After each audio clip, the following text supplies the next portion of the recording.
Татар әдәбияты bir юлы 5 романға байыды. Татарстан президенті қаршындағы татар тілін саклау һәм өстерү мәсьәләләре комиссиясы уздырган ябык әдәби бәйге йомгаклары тулысынча билгеле.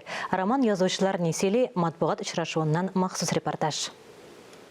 Дөресен әйтергә кирәк, Татарстанда үткәрелгән әдәби конкурслар саны китсәң бик күп.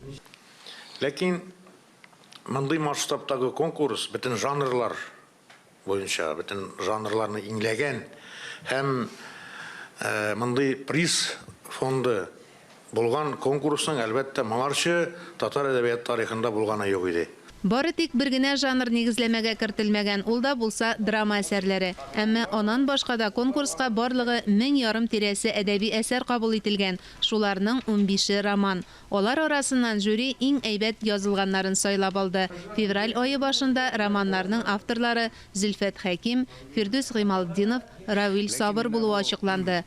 Конкурс игълан ителүе менә Язучылар союзының рәисе итеп Аркаил Зайдулла сайлангач, ул Әлмәткә килә башлады, төрле мероприятиеләргә без күбрәк аралаша башладык. Ул мине дә бимазалады, инде нишәп язмыйсың, әйдә яз дип инде. Ул күрәсең, бөтен кешегә дә шулай дип бәйләнеп йөри торгандыр инде. Равил Сабыр сүзләрендә хаклык бар, чөнки Аркаил Зайдулланың яз дип бәйләнә торган гадәте бар. Һәр кемгә дә түгел билгеле, яза белүчеләргә.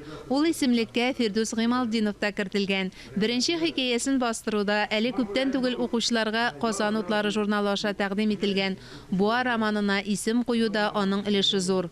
Bu Буа романын аның исемендә исемен кушучы мулласы Аркаил абый ул исемен куйды, чөнки баш исем ул һәрвакыт бик авыр әйбер. Авыр әйбер булса да, яңа романына Фирдүс Гыймалдинов үзе исем куя. Аның Урда ханы үзбәк исемле тарихи романы конкурста 2нче урынга лаек булды. Фирдүс моңарча әдәбиятта алай әдәбият дөньясында бик күренгән теге шәхес түгел иде. Без инде аның журналист буларак беләбез, без аны инде теге түрә буларак беләбез. Татарстан телерадио компаниясе җитәкчесе буларак беләбез. Инде менә әдәбиятта өр-яңа язучы ачылды. Һәм ул әдәбиятка ничек әле? Менә ул кайберләр бит инде әкрен керәләр име. Мин шаккаттым, шуңа шаккаттым. Фирдүс әдәбиятка бәреп керде. Минем үземә менә ул вулкан атылган кебек булды. Менә Фирдүс бер юлы 2 романы белән дөньяга чыкты ул. Әлбәттә, минем өчен бу бик зур җиңү, зур шатлык. Бу бәйгенең тагын бер менә уңай ягын әйтеп китәсем килә. Менә ниһаять күпме тәнәфестән соң янәдән Зөлфәт абый Хәким үзенең саллы романы белән безнең әдәбият мәйданына кайтты. Бусы да минем өчен зур шатлык. Инде менә Равил Сабыр кебек бала чактан дим яшьтән укып үскән каләмдәшебезнең шулай ук җиңүчеләр сафында күрү минем өчен шулай күңелле булды, чөнки без күпмедер дәрәҗәдә менә Татарстан яшьләре белән бәйле кешеләр бит инде. Шуңа күрә мин бик зур рәхмәт әйтәсем килә. Әле романны жюри гына укыды, әле киң катлам укымаган, аннан соң нәрсә әйтерләр. Һәм менә шушы бәяне әлбәттә түземсезлек белән көтәбез инде. Түземсезлек белән сорау бирергә килгән журналистлар арасында Рузилә Мөхәммәтова бик актив булды. Икесенең журналист булуы, бу ниндидер әдәбиятның кризиста булып, бу журналистларның әдәбиятны коткарырга алынуымы? Әлеге сорауга әдәби конкурсның жюри рәисе иҗат кешеләренә хас чагыштыру белән җавап бирде. Солдат армия хезмәтендә үсә дә генерал була. Аныңча Равил дә, Фирдүс дә әдәбият генераллары дәрәҗәсенә үсте. Очрашуда катнашкан Гази Нурмурат жюри әгъзасы буларак финалга үтмәгән Чиле-Пешле романнарны укып, башкаларны ул газаптан азат иттем ди.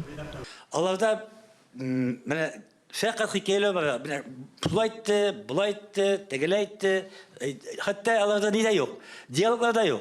Роман авторлары барысы да ир-ат дип искәртелде. Димәк, Чиле-Пешле 10 роман язучылар арасында хатын-кызлар юк. Бу да бер күрсәткеч. Киләчәктә конкурста урын алган романнар гомумән һәр әсәр Татарстан китап нәшриятендә аерым китап һәм җыентык рәвешендә басылып чыга. Әгәр дә бу конкурс үтмәгән булса, бу әсәрдә язылмайды. Бик күбесе. Yazılır belki biraz 15%, 20%.